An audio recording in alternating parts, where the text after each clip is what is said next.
Hello guys, നമ്മൾ ഇന്ന് സംസാരിക്കാൻ പോകുന്ന ഗെയിമിൻ്റെ പേരാണ് എവാ ദ 3D ഡോൾ.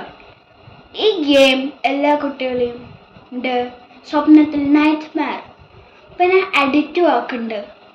ഒരാൾ ഈ ഗെയിം കളിച്ചിട്ട് എവ കണക്കാൻ പോയപ്പോൾ ഇയാൾ ബാക്ക് സ്ക്രീൻ അമർത്തി. എന്നിട്ട് ഇയാൾ തിരിച്ച് ആ ഗെയിമിലോട്ട് പോയപ്പോൾ എവ ഇത്തിരി ആംഗ്രിയും സാഡിലും ആയിരുന്നു. ഞാനിപ്പോൾ ആ വീഡിയോ കാണിച്ചു തരാം.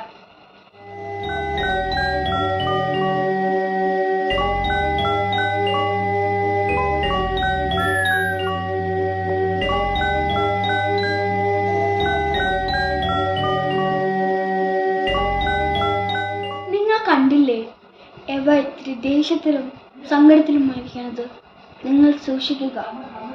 അമേരിക്കയിൽ 5 വർഷത്തിന് മുമ്പ് ബാനായത്, പിന്നെ ഇത് വന്നിട്ടേ ഇല്ല.